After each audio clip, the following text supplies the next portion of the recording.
आज हल्द्वानी की तारीख में आपके इस जलसे पाक में आने से कबल डॉक्टर समी साहब ने मुझे ये हालात भी सुनाए और बता रहे थे कि यहाँ किस तरह की वाहियात और खुराफात भी चल रही हैं। लेकिन साथ में एक अफसोसनाक खबर ये भी मिली कि एक इतना बड़ा गंजान आबाद इलाका जिस पर जालिमों की बुरी नजर लगी हुई है और वो तुम्हारे घरों से तुम्हें बेघर करने की कोशिश में लगे हुए हैं। एक बात याद रखो, मैं आज के इस मिंबर से उन्हें पैगाम दे करके जाता हूं, तुम क्या तुम्हारे बाप दादाओं ने भी उखाड़ने की कोशिशें की हैं। और सिर्फ ये एक खित्ता नहीं है, एक खित्ता नहीं है, इन कीड़ों की तो कोई हैसियत नहीं। इनका बाप इजराइल मिलकर गज्जा को कुछ नहीं कर सका। कत्ल करने का मतलब फना करना नहीं होता। इजराइल जैसी जालिम ताकत जिसके पास सुपर पावर ताकतें, पेट्रोट मिसाइल भी हैं, दादा अमेरिका साथ में खड़ा हुआ है, यूरोपीय यूनियन साथ में खड़ी है और निहत्ते कंकरियां लेकर खड़े होने वाले बच्चों का मुकाबला कर रहे हैं। और एक दो नहीं 10,000 से ज्यादा कत्ल भी कर डाले, बच्चों को मार भी दिया, लेकिन पेट नहीं भरा, डर खत्म ही नहीं हुआ। वो डर अभी भी खत्म नहीं हुआ। हजारों को कत्ल तो कर लिया, लेकिन रात की नींद और चैन अभी भी बेकार है, गारत है, क्योंकि उन्हें अंदाजा है इस बात का कि इनमें एक भी जिंदा बाकी रह गया तो कल का वो सलाहुद्दीन बन सकता है। क्या बात। तारीख दोहराई जा सकती है। तुम्हारे इलाकों को उखाड़ फेंकने और इसको बेघर करने की एक ही साजिश होती है कि ये गुलामाने उम्मते मुहम्मदिया में रसूल पाक सल्लल्लाहु ताला अलैहि वसल्लम की इस उम्मत में कोई शेर बेदार ना हो जाए, वरना कुत्तों की नींद हराम करके रख देगा। क्या बात है। मेरे अजीजों, अपनी वैल्यू समझो, अपनी हैसियत समझो। जब तुम्हारे साथ बुरी नजर लग जाए तो तुम्हारे उरूज और इर्तिका की मंजिलें शुरू हो जाती हैं। उन जालिमों को ये तारीख याद होना चाहिए कि जब मेरे ख्वाजा सरकार गरीब नवाज हिंदुस्तान तशरीफ लाए थे, उनके आने के बाद जो कुछ भी उनके साथ किया गया, उनके बाप दादाओं ने तारीख बताई होगी। गरीब नवाज को निकालने के लिए, उनकी झोपड़ी उजाड़ने के लिए, उनके खीमे को तोड़ने के लिए, यहाँ तक के सरकार गरीब नवाज जिस दरख्त के नीचे बैठे वहां से उठवा दिया, क्या क्या नहीं किया। लेकिन आज तारीख 800 साल के बाद भी सन्नाटेदार थप्पड़ मार करके बता रही है, जिसको तुम यहाँ से बेघर करने की कोशिश कर रहे थे, अल्लाह ने उसे ऐसा बादशाह बनाया, तुम्हारी हुकूमतें 5 साल के बाद डील डोल होने लगती हैं। और उस मर्द कलंदर की हुकूमत 800 साल से चल रही है, वो भी गर्दनों पर नहीं, लाखों दिलों पर हुकूमत कायम है। क्या बात है। सुभान अल्लाह। कुरान में अल्लाह फरमाता है, वो अम्मा मा यनफउन्नास फयमकुतु फिल अर्द, जो लोगों को नफा देता है वो जमीन में बरकरार रहता है। कुरान की आयत पढ़ करके मैं तुम्हें हौसला देता हूँ, तुम्हें यह हौसला देता हूँ। अल्लाह ने कुरान में फरमाया, इन्ना अर्दी वासिआ, मेरी जमीन बहुत कुशादा है, मेरी जमीन बहुत कुशादा है। रब ताला फरमाता है, वलक़द कतबना फी ज़बूरी मिन बादि ज़िक्र अन्नल अर्द यरिथुहा इबादियस सालिहून, हमने ज़बूर में ये लिख दिया है कि हम इस जमीन का वारिस नेक बंदों को बनाएंगे। सुभान अल्लाह। आप इस बात के खौफ में न रहे, इस बात के खौफ में न रहे। अजीज़ान गिरामी वक़ार, जो काम तुम्हें करने के लिए कहा गया है वो क्या है? वो एक ऐसा इनकलाब इस जमीन से आना चाहिए, एक ऐसा इनकलाब। आपको मैं एक बात बता दूं, तारीख में जो तुम्हारी सिचुएशन और तुम्हारी हालत के मुताबिक हो, मैं वो बात करने की कोशिश करता हूं ताकि तुम्हारे दिल पर असर हो। आप जिस इलाके में रह रहे हैं, आप यहाँ के हालात बेहतर जानते हैं। वो दिन याद करो जब नबी पाक सल्लल्लाहु ताला अलैहि वसल्लम ने ऐलान नबूवत फरमाया मक्का में, और उसके बाद कुफ्फार और मुशरिकीन का जुल्म शुरू हो गया। गरीब सहाबा को पकड़कर मारते थे, हजरत बिलाल हबशी, हजरत खुबैब इब्न अदी, हजरत खब्बाब इब्न अल-अरद, हजरत जैद बिन दसना, हजरत अम्मार बिन यासिर, ये वो सहाबा हैं जिनको सिर्फ मारा नहीं गया है, आग में तपाया गया है। क्या सब कर लिया। मॉब लिंचिंग मक्का के जालिम करते थे बहुत। और एक दिन ऐसा आया, तवज्जो, मैं जो कहने जा रहा हूं, नबी पाक सल्लल्लाहु ताला अलैहि वसल्लम हरम पाक में दाखिल हुए, मस्जिद हरम में आए। खाने काबा की चाबी उस वक्त उस्मान बिन शैबा के पास हुआ करती थी, जो ईमान लाए हुए नहीं थे। ये हजरत उस्मान गनी नहीं है, वो दूसरे उस्मान है। उस्मान बिन शैबा के पास काबे की चाबी होती थी। हुजूर पाक सल्लल्लाहु अलैहि वसल्लम ने उनके पास आकर के कहा, उस्मान काबे की चाबी दो, दरवाजा खोल के मैं अंदर जाना चाहता हूं। उन्होंने कहा, नहीं, तुम हमारा दीन छोड़े हुए हो, हमारे दीन से तुम बरगश्ता हो, मैं तुम्हें काबे में अंदर आने नहीं दूंगा। किससे कहा? कायनात के आका मौला रसूलुल्लाह। हुजूर ने कुछ नहीं कहा। तवज्जो, मेरे आका ने फरमाया, उस्मान याद रखना, एक दिन ये चाबी मेरे पास होगी और ये चाबी मैं जिसको चाहूंगा दूंगा और कयामत तक उससे कोई चाबी छीन नहीं सकेगा। सुभान अल्लाह, सुभान अल्लाह। इतनी बड़ी बात, जबकि मक्का के हालात बहुत अलग थे। जगह जगह सहाबा को मारा जा रहा था और छुप छुप करके इस्लाम की तबलीग की जा रही थी। उस जमाने में मेरे आका फरमाते हैं, उस्मान ये चाबी एक दिन मेरे हाथ में होगी काबे की, मैं जिसे चाहूंगा अता करूंगा और फिर कयामत तक उससे कोई चाबी नहीं छीन सकेगा। ये हदीस पाक में मौजूद है। उस्मान बिन शैबा कहते हैं, पहले तो मुझे हंसी आई, क्योंकि ये खाने काबा की चाबी की जिम्मेदारी आम नहीं होती, खानदानी है, बरसों से चली हुई विरासत के साथ आती है। और ये इस तरह से मुझे कह रहे हैं कि चाबी इनके पास चली जाएगी। और फिर उस्मान बिन शैबा कहते हैं, इनके हालात देख करके तो लग नहीं रहा था कि चाबी जाएगी, लेकिन जलाल जिस अंदाज में गुफ्तगू हो रही थी, ये देखकर डर भी लग रहा था कि कहीं ये सचमुच चाबी ले तो नहीं लेंगे। फिर उस्मान बिन शैबा कहते हैं, वो हालात भी आ गए कि जब रसूलुल्लाह हिजरत करके चले गए मक्का से, सहाबा भी घर बार छोड़कर चले गए। उस्मान बिन शैबा कहते हैं, आप तो दिल मेरा चौड़ा हो गया, कहां मुझसे चाबी लेने की बात कर रहे थे, कहां इनका घर भी नहीं बचा, घर भी छोड़कर जाना पड़ा। अगर कल तुम्हारा घर छोड़कर जाना पड़े तो मेरी ये बात याद रखना, इस हदीस को याद रखना। हुजूर पाक हिजरत करके चले गए, सहाबा भी अपने घर बार सब छोड़कर मदीने चले गए। उस्मान बिन शैबा कहते हैं, अब तो मेरा सीना चौड़ा था, कहां ये चाबी की बात करते थे, कहां अपना घर भी नहीं रख सके। साल गुजर गया, 2 साल गुजर गए, 3 साल गुजर गए, 4 साल गुजर गए, 5 साल गुजर गए, 6 साल गुजर गए। हिजरत के बाद फिर वो दिन आ गया जब नबी पाक सल्लल्लाहु अलैहि वसल्लम 10,000 सहाबा के साथ 20 रमजानुल मुबारका को मक्का में फातह मक्का बनकर दाखिल हो रहे हैं। सुभान अल्लाह, सुभान अल्लाह। 6 साल के बाद वापस ही है जब हुजूर तशरीफ लाए। मक्का की गलियों में अब मुकाबला करने की किसी की हिम्मत नहीं थी, ताकत नहीं थी। हुजूर पाक जैसी हरम मक्का में दाखिल होते हैं, सारे इधर उधर छुप करके भाग रहे थे जिन्होंने जुल्म किया था अपने दौर में। कोई इसके घर भाग रहा है, कोई उसके घर भाग रहा है। वो दिन आएगा, याद रखो, वो दिन याद रखना।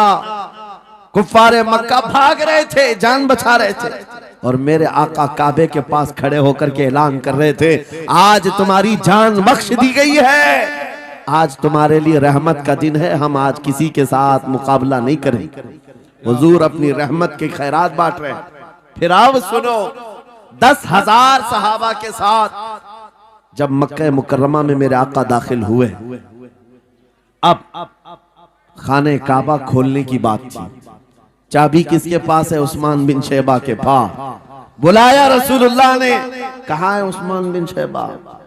आए, सर झुकाए हुए आए, ईमान लाए हुए नहीं थे। कहा लाओ चाबी। चाबी दे दिया हुजूर के हाथ में। कहा है उस्मान, क्या मैंने ये बात नहीं कही थी, एक दिन ये चाबी मेरे हाथ में आएगी? वो सर नहीं उठा सके।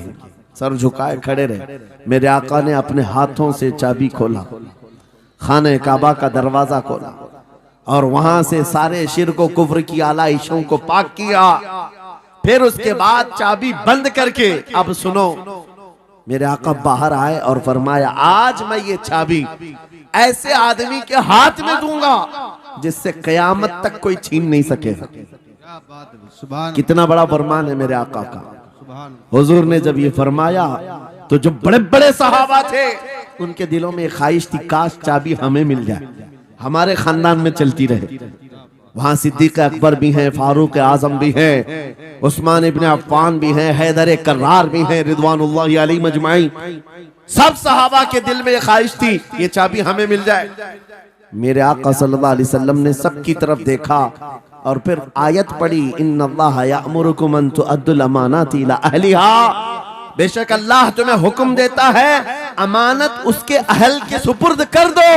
ये आयत पढ़ करके मेरे आका फिर उन्हीं शख्स को बुलाते हैं जिनके पास पहले से चाबी थी, उस्मान बिन शैबा, करीब आओ, करीब आओ। वो कहते हैं मेरी तो हालत गैर थी, आज तो मैं मुजरिम बन करके आया था, कैदी बन करके आया था, मुझे तो आज मारा जाना था, ईमान लाए हुए नहीं थे। हुजूर ने कहा ये चाबी वापस मैं तुमको ही देता हूँ और सुबह कयामत तक ये तुम्हारे खानदान में रहेगी। सुभान अल्लाह। इतना कहना था, उस्मान बिन शैबा ने पुकार कर कहा, ला इलाहा इल्लल्लाह मुहम्मदुर रसूलुल्लाह। क्या बात है, सुभान। मेरे अजीजों, आज भी जाकर देख लेना, दसियों बादशाह आए होंगे, सैकड़ों हुकूमतें बदल गई होंगी, खाने काबा की चाबी आज भी उस्मान बिन शैबा के खानदान में ही मौजूद है। वो सहाबी रसूल। मैं ये हदीस इसलिए आपके सामने अर्ज किया, तुम उस रसूल के उम्मती हो, उस रसूल के उम्मती हो जिन्हें एक बार ललकार करके चैलेंज कर दिया गया था कि काबा की चाबी नहीं देंगे। मेरे आका सल्लल्लाहु अलैहि वसल्लम ने अपने जलाल और जमाल के संगम के साथ ऐलान फरमाया था, ये चाबी मेरे हाथ में होगी।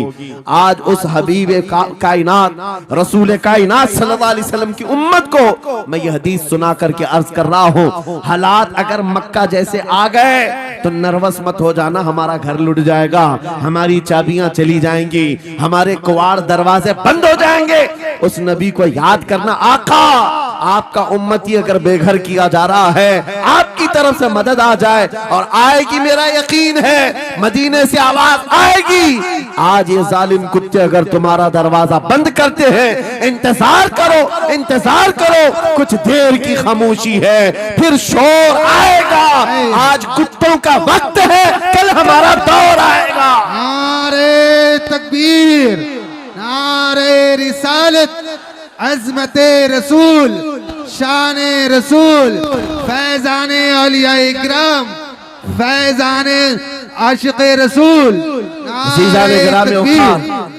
बात सिर्फ इतनी है कि हम छोटी छोटी तकलीफों से बिलबिला उठते हैं और हम सबर की तरफ नहीं देखते। हमें हालात आज हिला दिए जाएंगे, झिझोड़ दिए जाएंगे।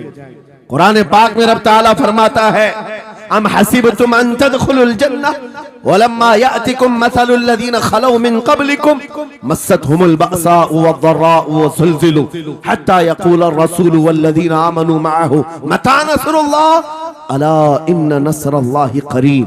मेरा रब फरमाता है, क्या तुम ये सोच कर बैठे हो कि ऐसी ही जन्नत में दाखिल हो जाओगे और पहले वालों को जिस तरह तकलीफें आई तुम्हें नहीं आएंगी? उनको हिला दिया गया था, यहाँ तक कि रसूल ने भी और उनके साथ ईमान वालों ने भी ये कह दिया, ये कहने लग गए अल्लाह की मदद कब आएगी? आगाह हो जाओ, अल्लाह की मदद बहुत करीब है। कुरान की आयत है। तुम अगर ये गुमान करके बैठे हो कि यूं ही जन्नत में चले जाए, हाँ यूं ही हम सारी मंजिलें तय कर लेंगे, जिसका जितना ईमान होगा उतना वो आजमाया जाएगा, उतने इम्तिहानात से गुजारा जाएगा। आज ऐ नौजवानों, तुम्हारे इम्तिहान का वक्त करीब आने वाला है। तुम्हें क्या करना चाहिए? क्या करना चाहिए? इम्तिहान देने के लिए तैयार रहना चाहिए, वरना हवाओं की कीड़े मत बनना। आज हवा उनकी चल रही है तो उनकी जय जय करेंगे, कल इनकी चल रही है इनकी जय जय करेंगे। ईमान वालों की ये मेयार नहीं है। जो ईमान वाला है वो हर आंधी में डटा रहता है, जमा रहता है। खालिद बिन वलीद को याद करो, एक लश्कर लेकर के वो एक इलाके में गए थे। तवज्जो है नौजवानों, हम मैं देख रहा हूं बहुत सारे खड़े हुए हैं और बैठे हुए भी हैं, जो जैसा है वहीं जमा रहेगा, क्योंकि ये महफिल रसूल है, महफिल रसूल है। जाहिर सी बात है खड़े होने वाले वो भी उतना सवाब हासिल करेंगे, बैठे हुए भी। लेकिन कुरान कहता है ला यस्तविल काइदून, यानी बैठे हुए लोग खड़े हुए लोगों के बराबर नहीं होते। खैर बात यह है कि आप अपना जहन इस तरफ रखें। खालिद बिन वलीद उस अजीम मुजाहिद की बात कर रहा हूं रदी अल्लाह तआला अन्हु। एक लश्कर लेकर, नौजवानों का लश्कर था, एक ईसाई किले का मुहासरा कर लिया। और किले का मुहासरा करने के बाद अंदर सख्त लोग थे, मुकाबला कर रहे थे, लेकिन किला फतह नहीं हुआ। अब अंदर वालों ने यह मशवरा कर लिया, जो बड़ा राहिब था, पादरी था, कहा ये खालिद बिन वलीद है, इससे लड़ना आसान नहीं है, ये जहां जाता है फतह के झंडे गाड़ कर आता है। उसने जो गुरु घंटाल था सबको जमा किया और कहा मैं एक तरीका ढूंढा हूं, इसके जरिए से इनके ऊपर हम कामयाबी हासिल कर लेंगे। सबने कहा हम इत्तेफाक करते हैं। कहा क्या तरीका है? गुरु ने कहा, पादरी ने कहा ये बैठाए ये सब चीजें महफिल रसूल के आदाब नहीं। जो लोग बैठा रहे हैं, मैं कह रहा हूं जो जहां है जिस हालत में है खड़े रहेंगे इंशाल्लाह। आप अगर खड़े होने में दिक्कत महसूस कर रहे हैं, मैं भी खड़ा होता हूं इंशाल्लाह, ठीक है?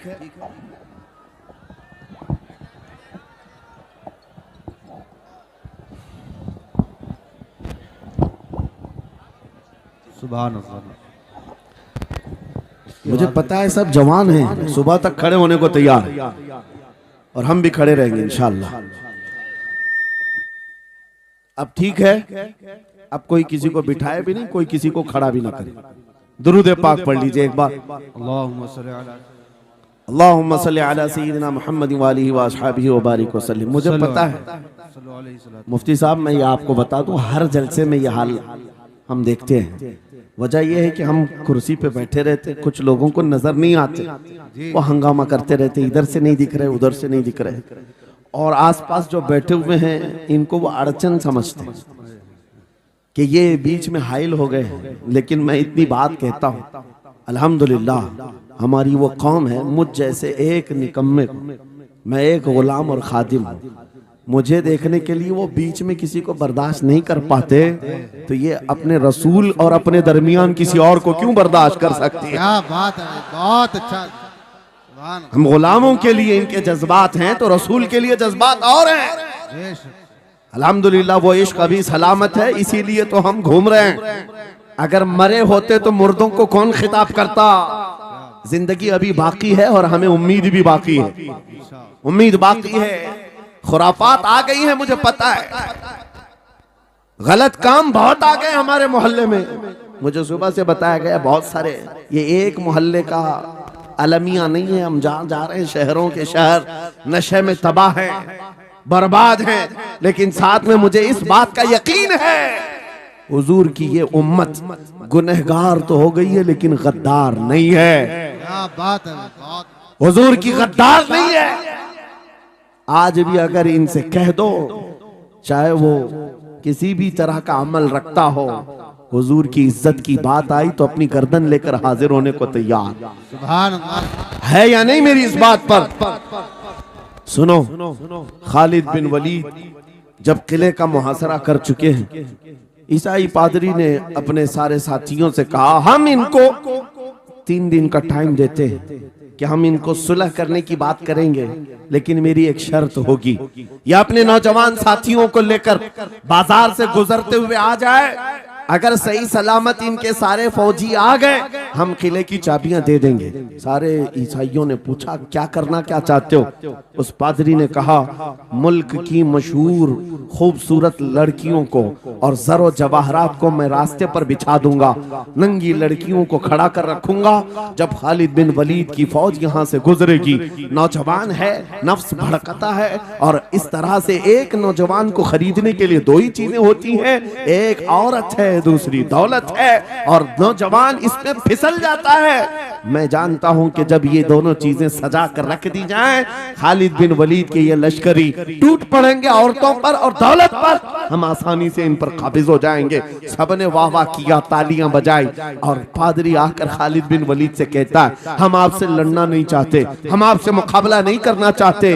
आप 3 दिन के बाद अपने लश्करियों को लेकर इस बाजार से गुजरते हुए आ जाइए। सही सलामत अगर आप पहुंच गए तो किले की चाबियां आपके हवाले कर दूंगा। तवज्जो, खालिद बिन वलीद ने कहा मंजूर है, ये शर्त में मैं इत्तेफाक करता हूँ। वापस आए, अपने साथियों से कहा जंग नहीं करनी है, लेकिन एक ही शर्त उन्होंने रखा है, 3 दिन के बाद इस बाजार से गुजर कर हमें जाना है, लेकिन कोई ना कोई हरबा तो होगा, कोई ना कोई साजिश तो होगी, हर चीज के लिए तैयार रहना।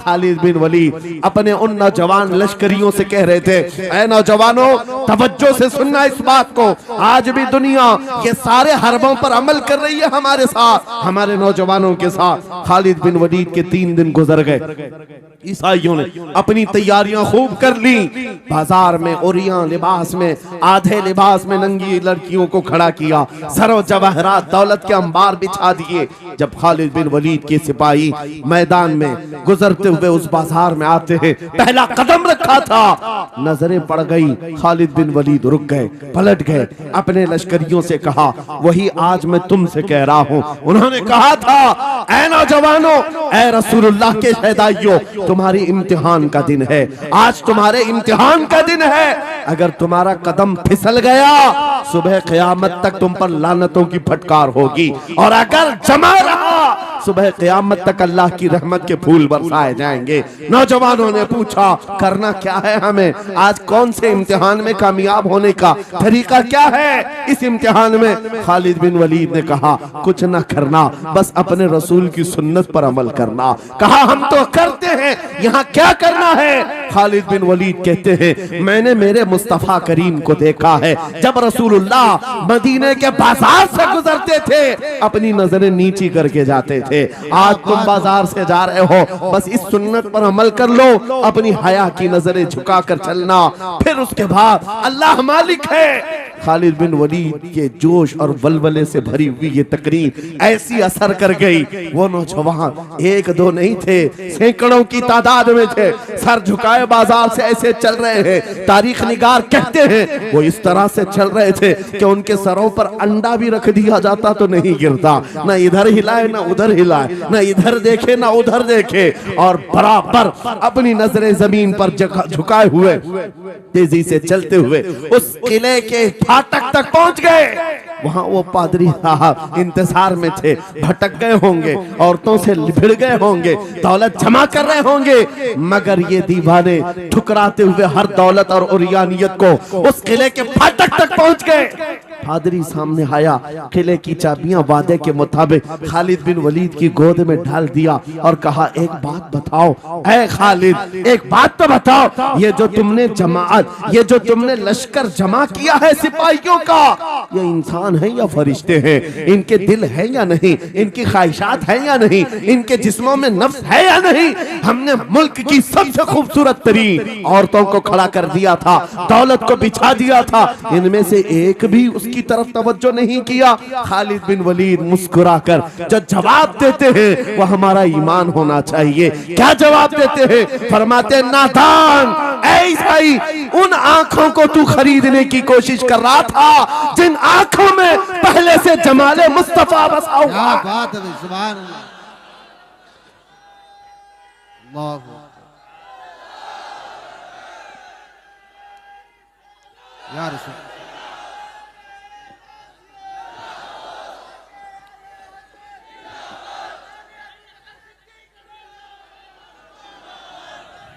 ये जो लोग लाइट के करीब हैं इनसे गुजारिश है कि आप हट जाएं, करंट लग मेरे रहा है। अजीजों, ये जवाब था उन आंखों को दुनिया का हुस्न क्या धोखा दे सकता है जिन आंखों में पहले से जमाले मुस्तफा बसा हुआ। और तारीख ने बार बार ये गुमराह करने की कोशिशें की, एक बार नहीं, दो बार नहीं।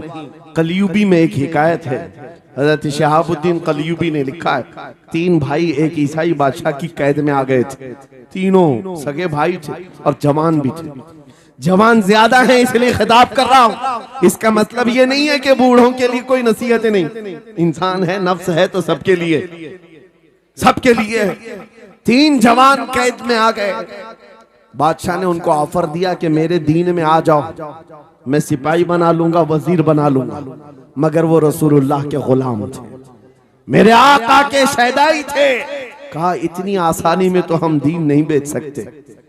तवज्जो है नौजवानों, ये सब तुम्हारे साथ हो रहा है। दौलत तुम्हें दिखाकर, हुस्न तुम्हें दिखाकर अगर दुनिया खरीद सकती है तो लानत है ऐसे तुम्हारी जिंदगी पर, तुफ है। फिर वो कैसा ईमान वाला है, कैसा मुसलमान है जिसने अपने नबी की मोहब्बत को हल्की चीज में बेच दिया। उसका कोई ताल्लुक नहीं है। अला ला ईमान अलिमल्ला मोहब्बत अला, आला हजरत ने लिखा है उसका ईमान ही नहीं जिसके दिल में मेरे आका की मोहब्बत नहीं। क्या बात है, सुभान अगर मोहब्बत है तो सौदा नहीं करोगे। 3 भाई एक बादशाह की कैद में आ गए और उनको ऑफर दिया गया, दीन बदल लो, हमारे दीन में आ जाओ, छोड़ देंगे। सख्त थे, जमे हुए थे, डटे हुए थे। कहा नहीं, कहा जल्लाद को बुलाओ, कोड़े मारो। कहा तैयार हैं हम। इतना नहीं, बादशाह इतने गुस्से में था, जल्लाद को बुलाया और कहा एक कढ़ाई लाओ, तेल डालो और खौलाओ। तेल डाल करके खौलाया गया। जब तेल खोलने लगा, इन तीनों में से बड़े भाई को उठाकर तेल में डाल दिया। चलते हुए तेल के अंदर जब उस नौजवान को डाला गया तो फौरन दम जदन में रूह निकल गई, शहीद हो गए। 2 भाई देख रहे हैं, अपने बड़े भाई की मौत देख रहे हैं। ये हालात आ गए, ये बातें याद रखना। थोड़ी देर के बाद बादशाह ने दूसरे से कहा अब बताओ तुम्हारा क्या इरादा है। दूसरे ने कहा अब तो और भी तुमने सख्त कर दिया इम्तिहान, हम तो अपने नबी को धोखा नहीं दे सकते और ना ही मेरे शहीद भाई को। बादशाह ने दूसरे को उठाया और तेल में डाल दिया, खोलते हुए तेल में डाल दिया। 2 शहीद हो गए। तीसरा जो था वो 22 साल 25 साल के बीच का था। ये भरी जवानी है, अंगारा होता है। हर नौजवान को ये लगता है कि ये दिन हमारे ऐश के हैं। दुनिया में जहां चमकती हुई चीज को देखता है दिल दे बैठता है, माँ बाप से भाग जाता है, घर बार को छोड़ देता है, उसको हर अच्छी चीज बुरी लगने लग जाती है। ये उम्र बड़ी खतरनाक मंजिल पे आ जाती है। ऐ नौजवानों, जो इस उम्र में बच गया इंशाअल्लाह वो आगे भी बच जाएगा, आगे भी बच जाएगा। 22 साल का खड़ियल जवान है जिसके सामने उसके 2 भाइयों को खोलते हुए तेल में डाला गया। उसकी कैफियत क्या होना चाहिए? अब पूछा गया तुम्हारा क्या इरादा है? कहा इस तरह तुम 100 बार भी तेल में डालोगे तो मैं यही कहूंगा मेरा रसूल मोहम्मद सुभान अल्लाह सल्लल्लाहु अलैहि वसल्लम, हमारे आका मोहम्मद सल्लल्लाहु अलैहि वसल्लम है, मैं यही कहूंगा। बादशाह इतने गुस्से में था, कहा कि इसको चीर दो, इसको काट दो। वजीर था बादशाह का चालाक, उसने कहा इसको कत्ल कर देने, मार देने से कुछ होगा नहीं, मुझे 1 महीने का टाइम दे, इसको चेंज करके लेके आऊंगा, अगर नहीं लाया तो मेरी जिंदगी दांव पे लग जाए। बादशाह ने कहा ले जाओ, 1 महीने का टाइम है, इसको बदल करके लाओ। वजह यह थी कि उस वजीर के घर में बड़ी खूबसूरत लड़की थी जिसके रिश्ते के लिए बड़े बड़े बादशाहों के शहजादों के पैगामात आते थे। वजीर ऐसा था कि इस एक नौजवान पर अपनी पूरी मेहनत सर्व करना चाहता था। घर लाया, कमरे में रखा, अच्छी ग़िज़ाएं दी, कहा मैं तुझे मारना नहीं चाहता, कुछ नहीं, तू अपनी जिंदगी में मस्त रह। उस नौजवान ने कहा ठीक है। उसके बाद अपनी बेटी को लगा दिया, ए बेटी तेरे पास तेरे बाप को बचाने के लिए एक ही काम है, इस जवान का दिल जीत करके ले आ, बादशाह से जो चाहे तुझे दिला दूंगा। उस लड़की ने कहा ये तो चुटकी का काम है मेरा। जिसके पास हुस्न होता है उसे ऐसा लगता है हर किसी को अपने दामे फरेब में फंसाएगी। इतना आसान नहीं है, हर कोई लट्टू नहीं होता। रात को जब ये लड़की आती, नौजवान मुसल्ला बिछाता, सजदे में चला जाता और वो खड़ी रहती बैठी रहती, खड़ी होती बैठी होती, रात गुजर जाती, वो ओंग ओंग कर चले जाती। कितने दिन हो गए, रोजाना वो बात तक नहीं करता, सर तक नहीं उठाता, उसका सजदा लंबा ही होता चला जाए। जब वो चली जाए सजदे से उठ जाए। महीना गुजरने को आया, तंग आ गई, कहा उस जवान को, ए नौजवान, ए पत्थर दिल के लड़के, जरा उठकर एक बार मुझे देख तो ले। मेरे हुस्न को देखने के लिए बादशाहों के शहजादे बेचैन रहते हैं, बड़ी बड़ी जगहों से मेरे निकाह के पैगाम आते हैं, मगर मेरे बाप की इज्जत की सलामती के लिए मैं तेरे साथ लगी हूँ। क्या बात है, तुझे गुरूर कितना है, मुझे देखता क्यों नहीं? नौजवान ने सर उठाए बगैर कहा, बस तू अपने मकसद में कामयाब नहीं हो सकती, वापस चली जा। इसलिए कि इन आंखों में एक ही हुस्न बस रहा है, वो आमिना के लाल का हुस्न है। क्या बात है, नारे तकबीर। बस वो एक हुस्न बसा हुआ है और उस हुस्न को धोखा नहीं दिया जा सकता। सुभान अल्लाह। वो खातून के दिल में, उस लड़की के दिल में ऐसी हैबत तारी हो गई, ऐसी हैबत तारी हो गई, कपकपाने लग गई और खड़ी होकर कहने लगी, मैं दिल से गवाही देती हूँ कि तू भी सच्चा है, तेरा दीन भी सच्चा। सुभान अल्लाह, सुभान अल्लाह। उठ जा, मुझे आजाद कर इस तमाम वाहियात जिंदगी से, मैं तेरे साथ आने को तैयार हूँ, तेरे दीन में भी और तेरे निकाह में भी। नौजवान खड़ा हुआ, कहा कि ये ईमान लाई हुई। उस खातून ने कहा, मैं तेरी बेड़ियां खोलती हूँ, मैं यहाँ से जाने का रास्ता फराहम करती हूँ। दुनिया जिसको फंसाने के चक्कर में थी, अक्सर ये देखा गया है वो खुद अपनी गर्दन मुस्तफा के कदमों में देने को तैयार। क्या बात है। शर्त इतनी है कि मोहम्मद से वफा तूने तो हम तेरे हैं, ये जहां चीज है क्या अल्लाह कलम तेरे हैं। सुभान अल्लाह। सब तुम्हारा हो सकता है, सब तुम्हारा होगा। बस जिंदाबाद, मरहबा। मेरे अजीजों, अब सुनो आगे की बात। कलियू भी फरमाते हैं, इन जवानों की हिकायत क्यों सुना रहा हूं, ये आने वाले हालात, आने वाले हालात हैं।